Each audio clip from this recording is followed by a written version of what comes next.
estructuras que forman un cono idea, pero un cono trunco en la parte superior, que ocupan ambas cavidades pleurales o cavidades pulmonares en el tórax. En su constitución vemos que está formado por un tejido laxo, esponjoso y brillante cuando está en la zona marina. Generalmente es de color rosado, rojo en los niños. En el adulto tiende a ser de color un poco plomizo por la presencia de elementos como carbón o que son fijados en la pared del pulmón o aquellos que tienen neumoconiosis. Movemos el pulmón derecho, tiene aproximadamente un peso de 600 gramos, el izquierdo de 500. El derecho tiene 3 lóbulos, el superior, el medio y el inferior. El izquierdo solo el lóbulo superior y el lóbulo inferior. Si observamos con detenimiento, vamos a ver que los pulmones tienen una cara mediastina, una cara torácica o en relación a la pared torácica y una cara mediastina. Tiene 3 bordes, un borde anterior que es este, un borde posterior que no lo vemos y un borde inferior. Cada pulmón funciona junto al otro, no puede funcionar un pulmón independiente. ¿Por qué? Porque tiene una sola inervación y su ingreso de aire es por un solo canal, que es la tráquea, ¿no?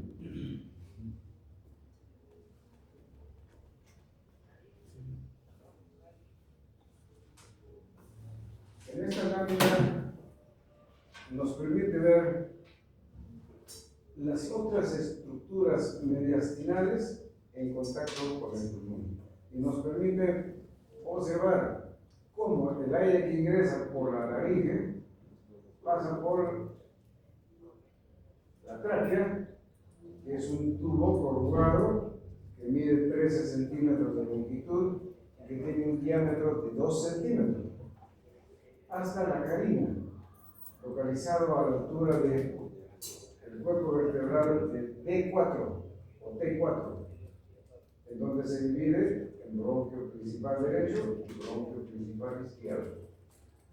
Pero su ubicación, como observamos, está posterior a los ciclos pulmonares. Entonces podemos ver acá el callado de la aorta. La aorta, que nace del corazón, asciende, hay una parte que se llama aorta ascendente, luego el callado, y luego tiene la aorta descendente o torácica. Le hace un abrazo al hilio pulmonar derecho, como observamos acá. El pulmón izquierdo, el hilio pulmonar izquierdo, también recibe otro abrazo, pero no de la aorta, sino del callado de la vena ácidos. Y observamos que los bronquios son posteriores. Las arterias pulmonares están anteriores a los bronquios. Igual las venas pulmonares.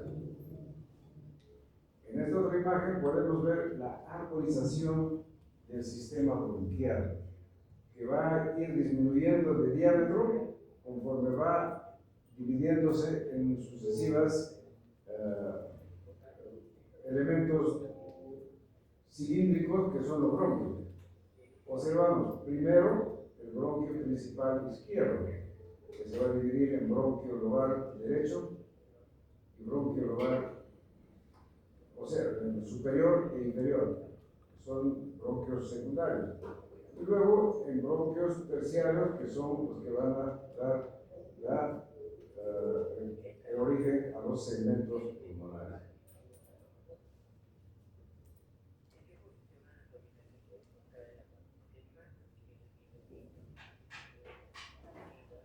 En esta lámina ya podemos ver, por ejemplo, el bronquio primario izquierdo va a dividirse en un bronquio secundario superior izquierdo e inferior izquierdo.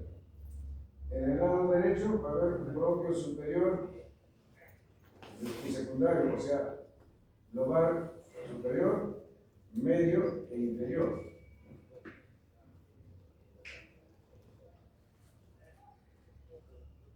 Y acá lo vamos a ver ya un poco más definida cada una de las estructuras. La tráquea se divide en bronquio principal derecho o primario para el pulmón derecho. Luego va a haber los bronquios secundarios o lobares y seguidos de los bronquios terciarios o segmentarios.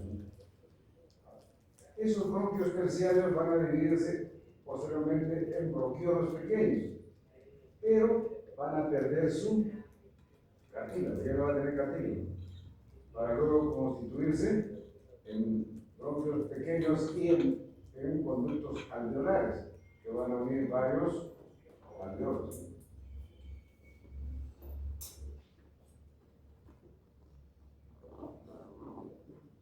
Acá tenemos también un recordatorio de la tráquea. Es de la carina y vemos el bronquio principal izquierdo, que es más largo, más delgado y es más vertical, o más, quiero decir, más transversal. En cambio, el derecho es más corto, más grueso y más vertical.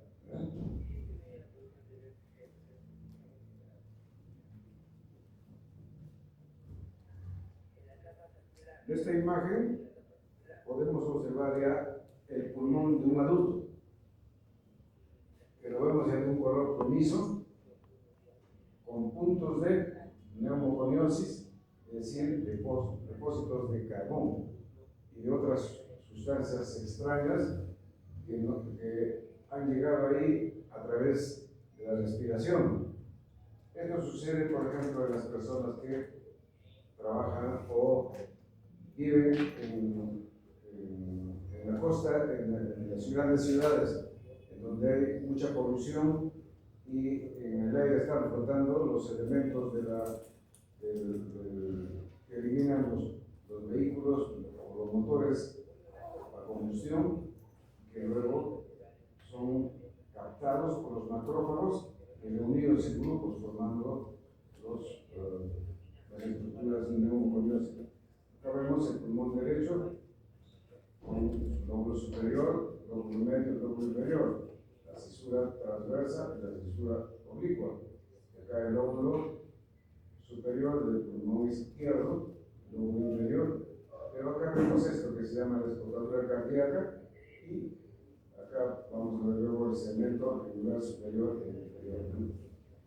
Y al medio, la tráquea, el bronquio principal derecho y el bronquio principal izquierdo. Y podemos ver acá la cara diafragmática del pulmón derecho.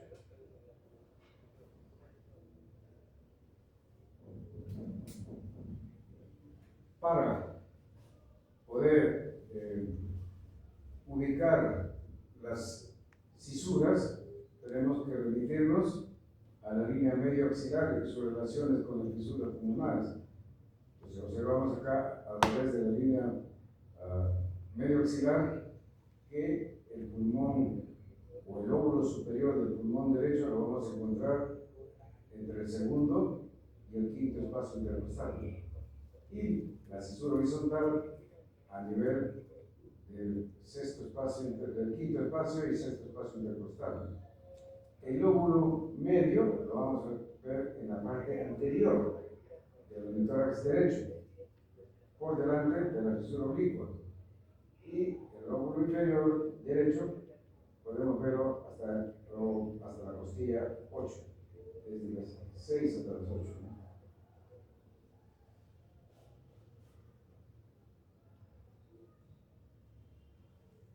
Ahora, en una posición mirando hacia adelante, podemos ver a esta persona con las manos en la cabeza y podemos inferir la ubicación del lóbulo superior y del lóbulo inferior. pero vemos la cisura oblicua que va a confundirse con el borde o margen medial del escápula. Todo lo que está por debajo es el lóbulo inferior, todo lo que está por arriba el lóbulo superior. El pulmón derecho y el izquierdo, los dos. Cuando queremos auscultar el funcionamiento del pulmón, tenemos que usar un estetoscopio para poder saber qué hay en el vértice del pulmón derecho. Tengo que auscultar una región próxima a la articulación cleido-esternal, es decir, entre la clavícula y el esternón. También el lóbulo derecho lo puedo auscultar a nivel del tercer o cuarto espacio intercostal, en la parte anterior. Pero el lóbulo medio lo voy a auscultar por debajo del sexto espacio intercostal, entre el sexto, el quinto y el sexto, incluso desde el cuarto, ¿no? Del cuarto y el sexto, ¿no? Y por debajo vamos a tener el lóbulo inferior. Al auscultar vamos a ver o escuchar los sonidos que producen el aire cuando ingresa al pulmón. Eso se llama murmullo vesicular. Luego vamos a reconocer sonidos patológicos, por ejemplo, crepitaciones. Cuando hay neumonía es como si estrujáramos un papel. Suena, eso es un crépito, ¿no? O bien, vamos a ver cuando el paciente tiene asma bronquial, va a tener sibilantes, es como si le silbara el pulmón. Entonces eso lo vamos a ir conociendo poco a poco, ¿no?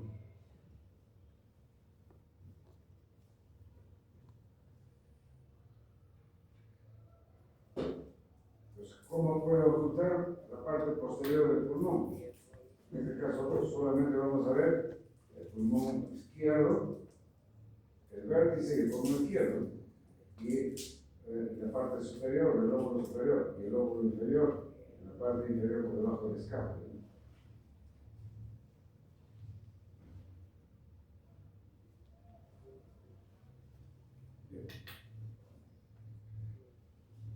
Esta imagen es que las que le he pedido que hagan para el portafolio. Acá tenemos el hilo pulmonar del lado izquierdo. Entonces nos muestra primero de que el hilo está constituido por estructuras vitales del pulmón que ingresan y salen del pulmón y que lo comunica con el mediastino. ¿Cuáles son? La arteria está localizada en la parte superior del hilo. Por debajo de él vamos a tener al bronquio principal y por detrás o por debajo a la vena y a la vena inferior y a la vena superior. Esta es la cara mediastinal del pulmón izquierdo. El derecho ocurre en forma diferente. El bronquio está arriba, el superior.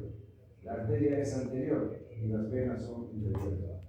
Si observamos, el hilo pulmonar está cubierto por fuera por pleura mediastina, que se extiende hasta las proximidades del diafragma, formando el ligamento triangular del pulmón. ¿Verdad? En ambos lados.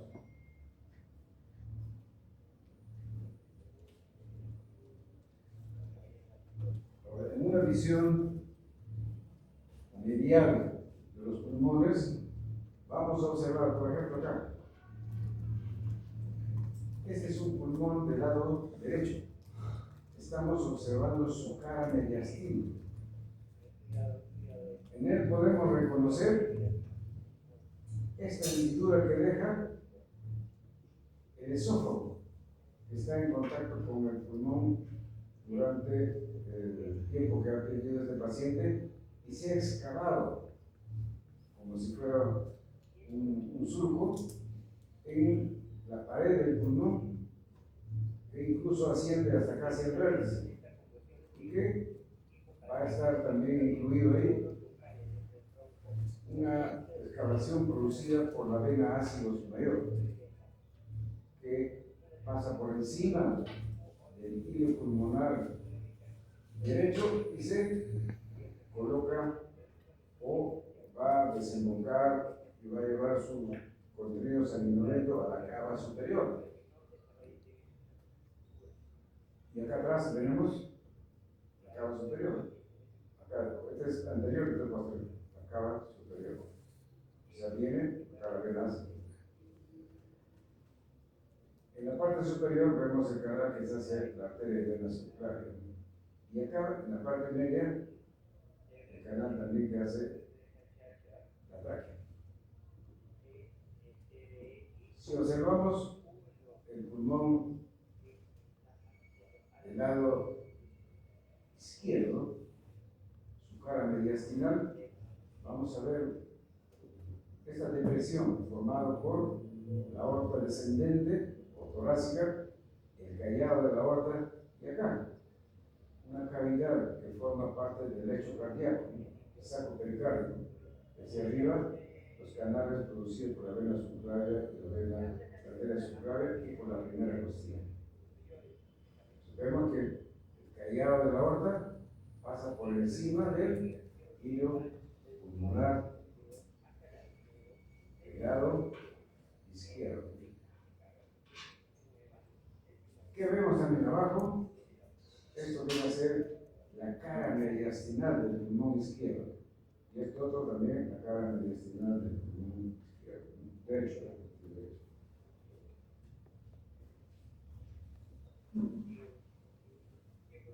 En las clases anterior le presenté este slide o esta lámina, en donde podíamos observar de que la vena lumbar ascendente que viene de la región lumbar hacia el tórax se va a unir con la vena subcostal, es decir, que está por debajo de la costilla 11 y 12 y va a formar la vena hemiácido. También va a recibir a las venas, sangre de las venas intercostales 11, 10, 9. Luego emite una comunicante para unirse a la vena ácidos que está en el lado derecho del tórax. Y esta comunicante pasa por delante del cuerpo vertebral de la octava vértebra torácica. Ahora, las venas intercostales 4, 5, 6, 7 y 8 forman también juntos una vena común que atraviesa de izquierda a derecha a la altura de la séptima vértebra dorsal para unirse a la vena ácidos mayor. Ahora, la vena ácidos mayor se forma igual por la unión de la vena lumbar ascendente y la vena subcostal. Va a recibir sangre venosa de la intercostal 11, 10, 9, 8, 7, 6, 5, 4, 3, 2. Hasta 3 y 2 y 1 van a ser diferentes, ¿no? ¿Y dónde van a drenar? Formando la vena ácidos mayor. Y esa vena ácidos va a drenar su contenido en la cava superior. Pues esto no nos debemos olvidar, ¿eh?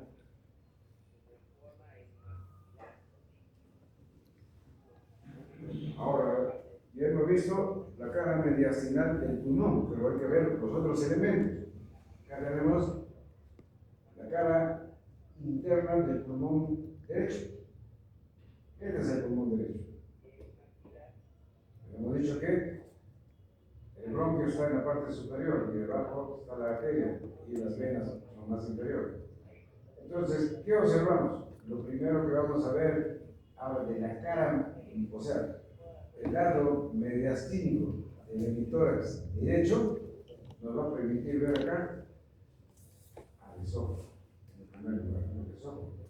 Luego, por delante, la tráquea, junto a él el vago, hasta aproximadamente T4, en donde vamos a ver el ascenso de la vena ácigos, que le va a hacer un abrazo al hilo pulmonar derecho para luego desembocar en la cava superior.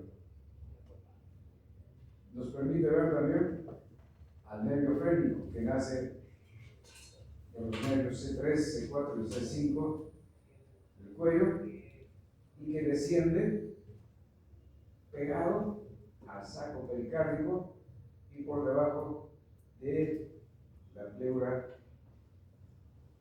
parietal, en este caso mediastínica, que cubre al saco pericárdico. También nos permite ver al nervio vago que desciende para dar inervación al corazón, formar acá el plexo cardíaco y el plexo pulmonar alrededor de los bronquios. Y más posteriormente ver la cadena simpática del sistema nervioso simpático paravertebral.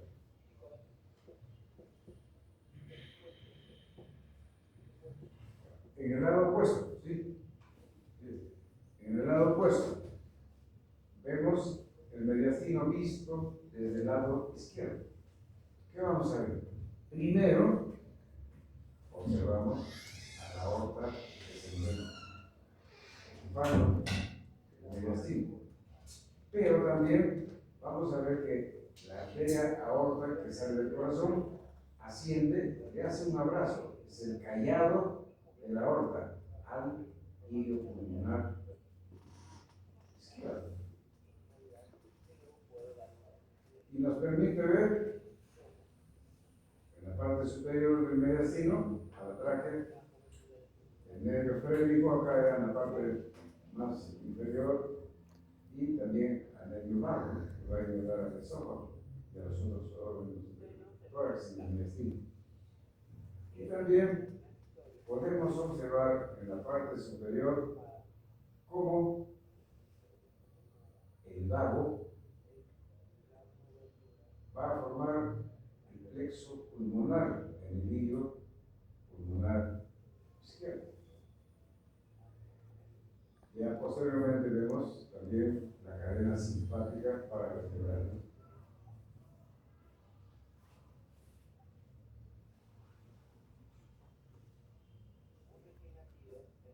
Un segmento pulmonar viene a ser la unidad anatómica y funcional del pulmón. Es un área del pulmón suplido por un bronquio segmentario y una rama de la arteria pulmonar que lo acompaña. Las venas discurren entre los segmentos y hacia el margen de los glúteos. Acá tenemos un ejemplo. Este segmento en verde tiene un bronquio segmentario que nace del bronquio global. Y luego la mayoría de los alvéolos están en la periferia. Es como un cono. Las venas circulan por los bordes. Y esto permite que podamos disecar un segmento sin afectar a los otros segmentos. Esto es una gran ventaja porque cuando había un tumor en un pulmón que estaba afectando un lóbulo, le teníamos que sacar todo el lóbulo, es decir, hacer una lobectomía. Pero ahora no, hacemos una segmentectomía pulmonar y dejamos los tejidos sanos de ese lóbulo. Entonces va a haber menos función restrictiva del pulmón. El paciente va a quedar con pocas complicaciones. Entonces esa es una gran ventaja para la cirugía y podemos mejorar la calidad de vida de nuestro paciente.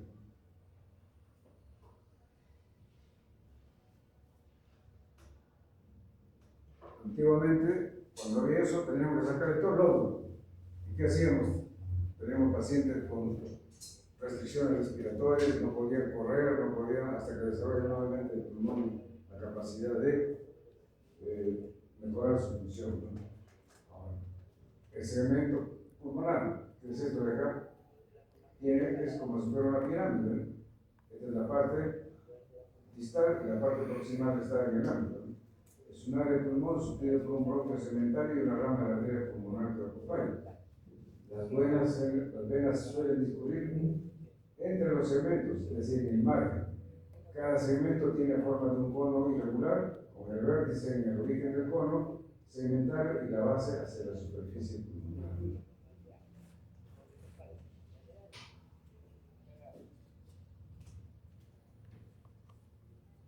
¿Cómo es la segmentación pulmonar? Observemos. Acá tenemos el pulmón derecho. En el lóbulo superior vamos a encontrar un segmento apical, un segmento anterior y un segmento posterior. En el lóbulo medio vamos a tener un segmento lateral y un segmento basal. Y en el lóbulo inferior vamos a tener un segmento superior, que es este, un segmento basal, que es el azul, y un segmento basal anterior. En el lóbulo izquierdo, que tiene solo, en el pulmón izquierdo, que tiene un lóbulo superior y un lóbulo inferior, en el lóbulo superior vamos a tener un segmento apical posterior, que es todo, y un segmento anterior. Pero debajo de ellos vamos a tener el segmento lingular superior y el segmento lingular inferior. En el lóbulo inferior vamos a tener a un segmento anteromedial, que es este, un segmento basal lateral y este es un segmento basal superior. No es lateral, acá debe decir superior, ¿no?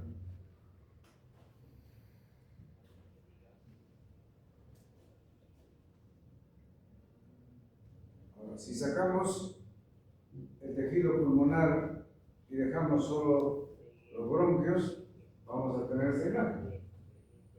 En el pulmón derecho, este es el lóbulo derecho, este es el lóbulo medio y este es el lóbulo inferior. Entonces va a haber un bronquio apical, un bronquio posterior, un bronquio anterior, ¿no? O también un bronquio eparterial pequeño. Pero vamos a tener acá un bronquio lobular medio, un lóbulo medio y un bronquio lobular lateral, ¿no? Y en el lóbulo inferior vamos a tener un basal anterior, un basal lateral, un basal posterior, ¿no? Ese es el lado derecho. En el lado izquierdo vamos a tener el bronquio lobular derecho, acá, y el ápico posterior. Acá vemos el bronquio lingular superior, el inferior, y acá vamos a ver a los bronquios del lóbulo inferior anteromedial, el basal lateral y el basal posterior. Este es el lingular inferior, el lingular superior, el lingular inferior.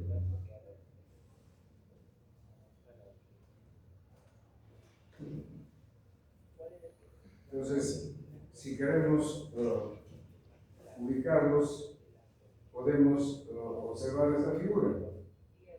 En el pulmón derecho, en el lóbulo superior, tenemos el segmento apical, el segmento anterior y el segmento posterior. En el lóbulo medio, el lóbulo medial y el lóbulo lateral. Y en el lóbulo inferior, el lóbulo superior, el basal anterior y el basal lateral. En el pulmón izquierdo tenemos el lóbulo apical posterior, el anterior, el apical anterior, y tenemos al lingular superior y el lingular inferior. En el lóbulo inferior tenemos el segmento superior, el segmento basal lateral y el basal medial. Entonces, podemos ver que cada bronquio corresponde a un segmento, cada bronquio segmentario. En el lóbulo superior vamos a tener 3 segmentos bronquiales segmentarios. En el lóbulo medio 2 y en el lóbulo inferior 4. Es decir, ¿cuántos segmentos tenemos acá? 6, 7, 8, 9. Y acá, en el pulmón izquierdo, tenemos en el lóbulo superior 4 segmentos. En el lóbulo inferior vamos a ver igual 4, ¿no? Y 3. O sea, el lóbulo superior tiene más segmentos que el lóbulo o el pulmón derecho, más segmentos que el pulmón izquierdo, ¿no? Son 8 a 10. Ahora, podemos ver los bronquios de acuerdo a su ubicación. Bronquios segmentarios del pulmón derecho en una vista frontal lateral. Este es el frontal lateral. En el frontal vemos el apical de color amarillo, el posterior de color celeste, el anterior de color rosado, el superior de amarillo franjeado, el lateral del lóbulo medio de un color ladrillo y el medial del lóbulo medio de color verde, el basal medial también ladrillo punteado, el basal anterior de color rosado y el basal lateral de color verde y el basal posterior de color o azulado, ¿no?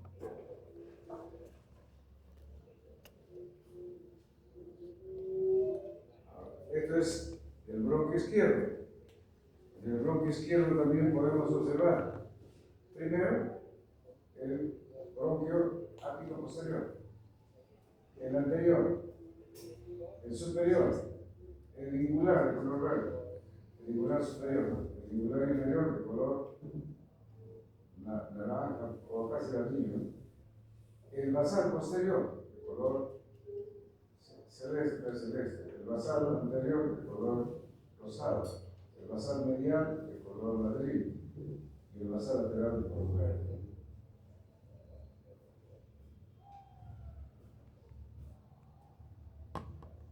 Muchos autores denominan a los segmentos por signos, por números o por letras. Acá vemos el pulmón derecho, el segmento apical, el segmento anterior, el segmento posterior. Luego vemos en el lóbulo medio, el medial, el lateromedial. Acá el lóbulo inferior, el superior, anterobasal, laterobasal. Así van denominando a cada uno de los segmentos dependiendo de su ubicación para poder reconocerlos y tener en mente cuáles son, ¿no?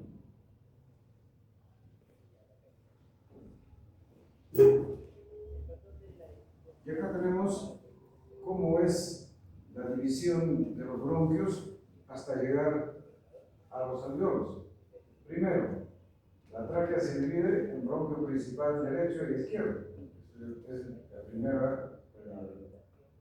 bronquio principal. Luego, el bronquio lobar o lobular. Luego, o bronquio secundario, ¿no?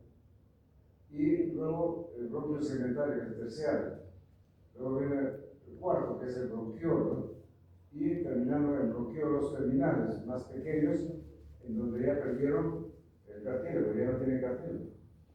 Y luego tenemos los bronquios respiratorios, los conductos alveolares y los sacos alveolares, que es el lugar donde se produce la eliminación de CO2 y la captación de oxígeno. Ahora, el pulmón recibe oxígeno y nutrientes para su sobrevivencia y función de las arterias bronquiales. Las arterias bronquiales, la derecha nace de la tercera intercostal posterior derecha.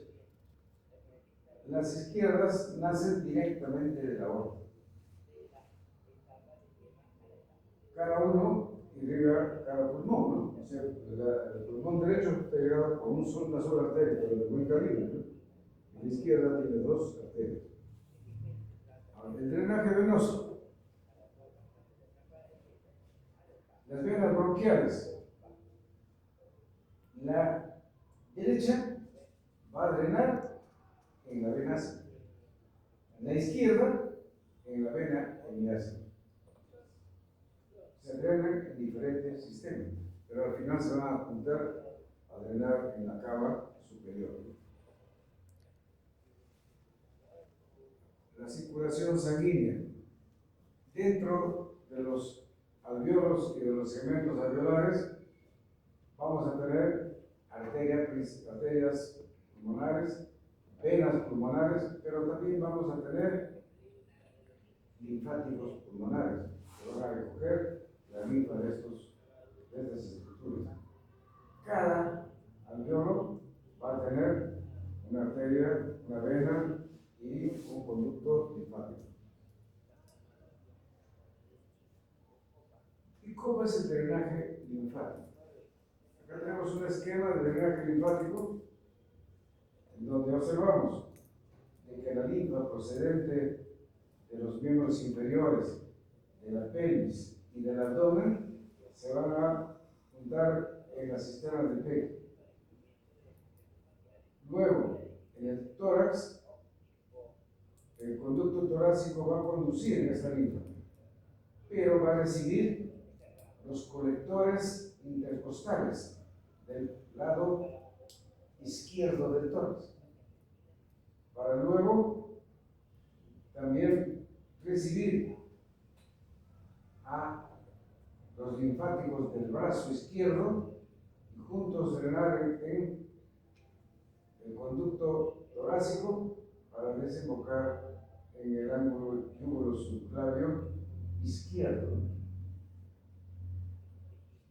El miembro superior derecho, la mitad de la cabeza y el cuello derecho, y la región torácica del lado derecho van a drenar en la gran vena linfática que va a drenar en la subclavia derecha.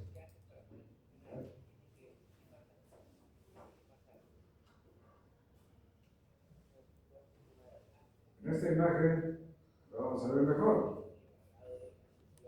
Desde los miembros inferiores viene la linfa hacia la cisterna del pecho.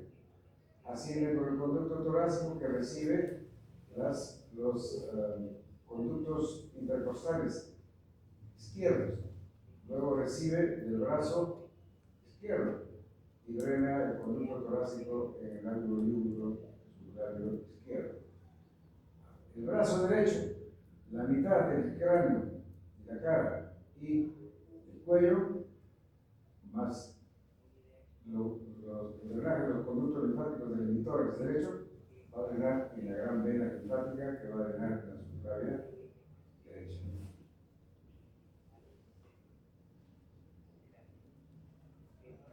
Y acá lo vemos mejor, ¿no?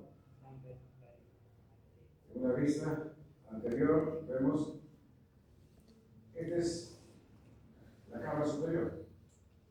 Vemos el tronco brachiocefálico derecho e izquierdo. El derecho es de la vena yugular derecha, o la vena de la subclavia derecha, y esta es la yugular derecha. En la vena subclavia derecha drena este conducto, que es la gran vena linfática. En el ángulo yúgulo subclavio izquierdo drena el conducto torácico, que recibe también de la mitad izquierda del cráneo y del cuello, del brazo izquierdo y del tórax, la linfa hacia el sistema venoso.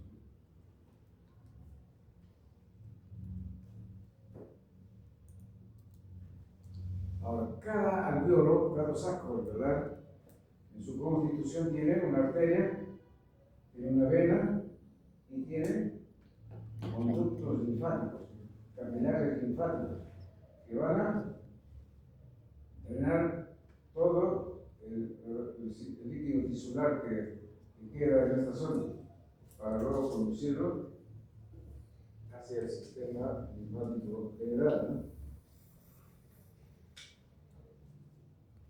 Ahora tenemos acá una imagen de una radiografía normal, en donde podemos observar, primero, ambos campos pulmonares libres. Podemos ver los senos costos diafragmáticos y cardiofrénicos libres, ¿no? Vemos el diafragma incluso, y acá el espacio de agua. Vemos la imagen que produce el corazón y el callado de la aorta acá. Vemos incluso la tráquea. Es una radiografía normal que nos vamos a acostumbrar a ver para buscar alguna patología. Esa otra imagen también es normal, una radiografía de pulmón, pero más penetrada, porque ya no vemos los costillos, ¿no? Pero sí nos permite ver el árbol bronquial, ¿no?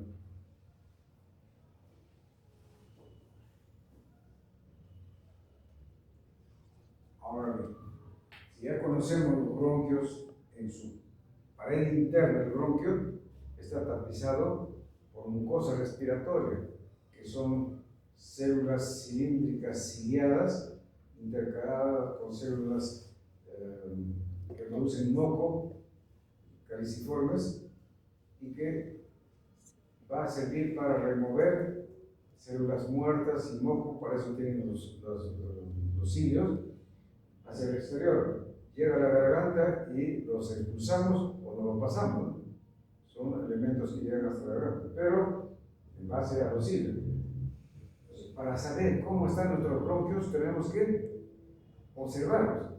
Y para eso se inventó el bronquioscopio rígido, metálico, como es acá, que tiene una luz en la parte distal, pero era difícil de usarlo, porque había que vencer todas las curvas que tiene el aparato respiratorio, ¿no?, para llegar hasta el bronquio principal, y era tedioso y doloroso. Actualmente ya no se realiza. Esto es parte de la historia. Esta bronquioscopía rígida fue realizada por Gustav Killian, a quien le llamaban el padre de la bronquioscopía, porque el que más conocía este tipo y lo realizaba con más frecuencia. Eso fue en el 2000, hasta el 2001, miren. Luego se inventó el fibroscopio, ya mejorando todos los sistemas, es decir, la óptica, el tubo que ya es flexible, que tiene una luz, y este tubito tiene tres, por decir,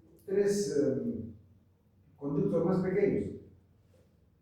Uno sirve para poner agua y aspirar, otro sirve para pasar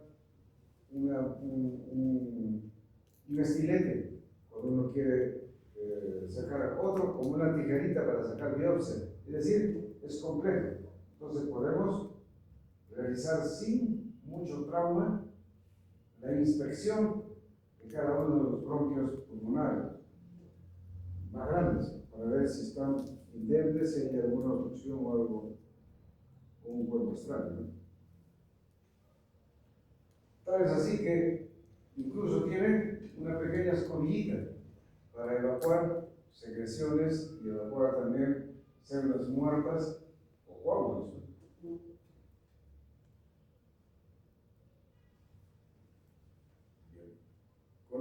Con ese equipo ya podemos tomar biopsia de los tumores que podemos encontrar en los bronquios, los tumores de origen bronquial.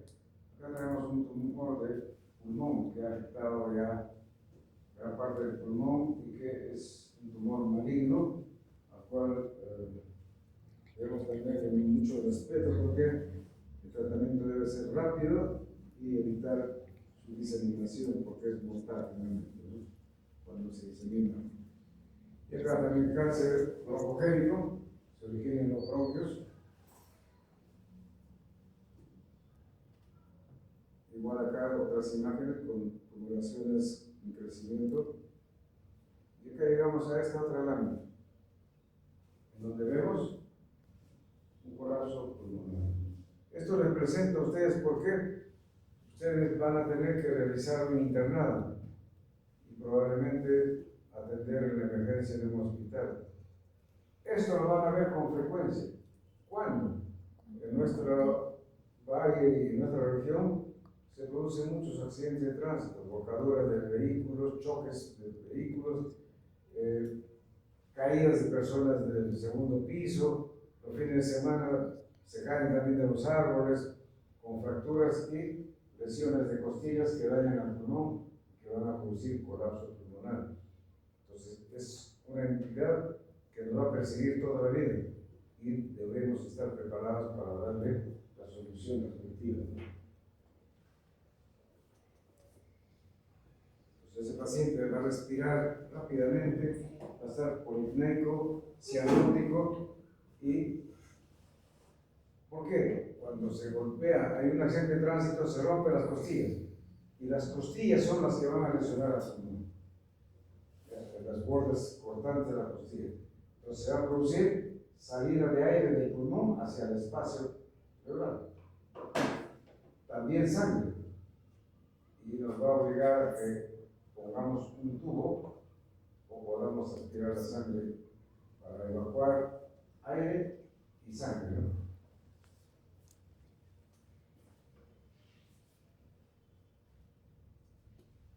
Acá tenemos también una radiografía de una neumonía basal izquierda. Un cuadro neumónico que da generalmente en los ancianos. Y acá un hemotórax que se encontró en el acto quirúrgico. Y acá otra imagen, un hemoneumotórax, donde vemos un nivel. Todo lo que está por arriba es aire, lo que está por debajo es sangre.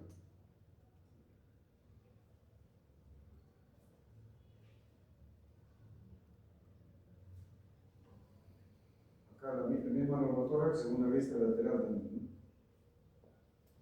¿Qué hacer? Lo primero que hay que hacer es una punción torácica. Y nunca nos olvidemos que vamos a usar un trocar.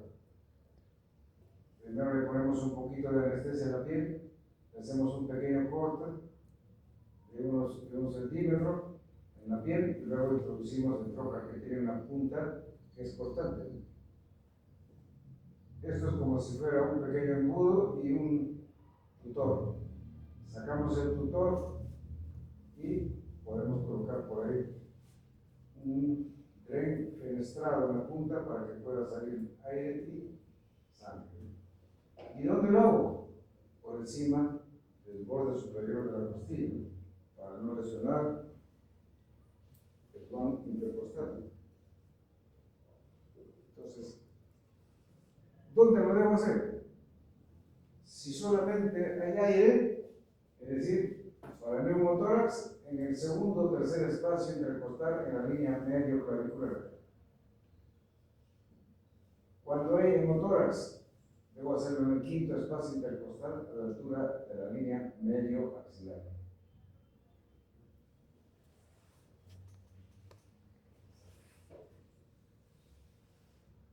Para eso debo conocer las líneas anterior, posterior y la línea axilar media. La punción torácica, ¿saben? Tenemos que realizarse por encima del borde superior de la costilla. Debemos poner un catéter fenestrado en la punta para que entre la sangre, porque si no se coagula la sangre, se tapa uno de los orificios y ya no tenemos cómo sacarlo. Y se hace después de una hora por sentencia.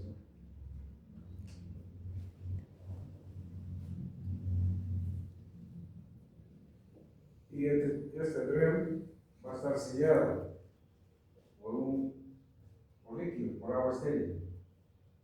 Este se llama sistema de Juan-Christine, en donde el catéter que sale del pulmón va a estar conectado a un tubo de vidrio más largo que llega hasta la base, por debajo del agua.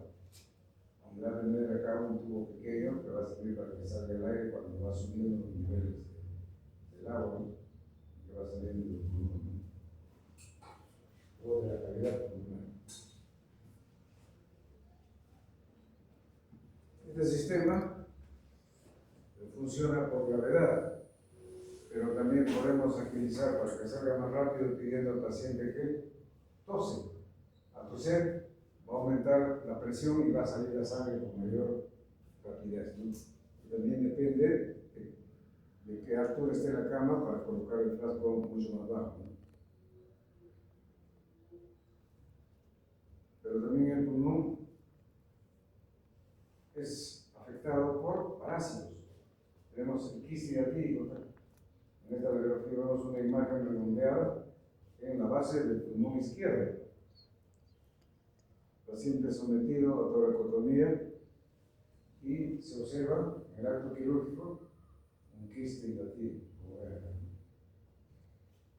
grande, y acá lo tenemos ya en la mano del cirujano, casi transparente, parece un huevo de avestruz, ¿no?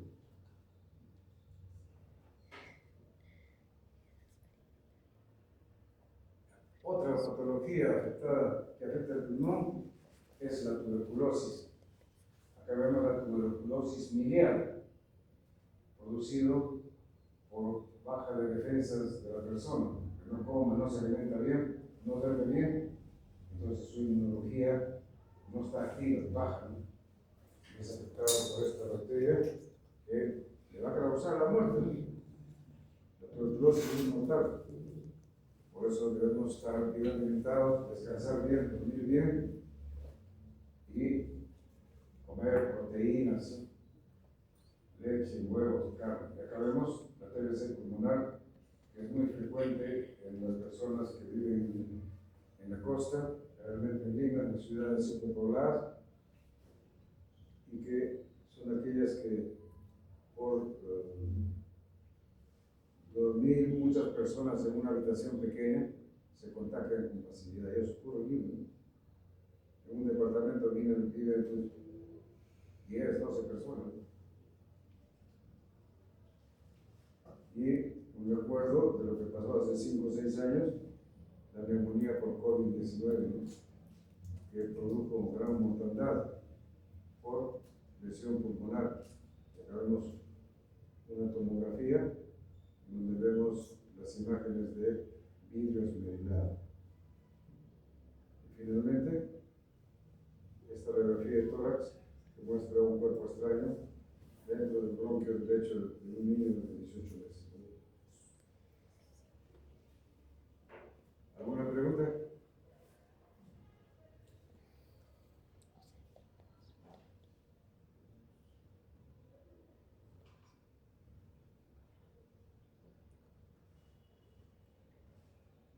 Bien.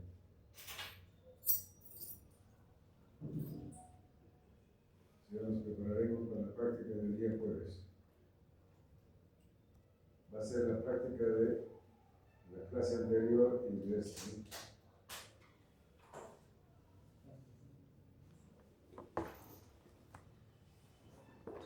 Pues llegan para el francés, ¿no? El francés va a ser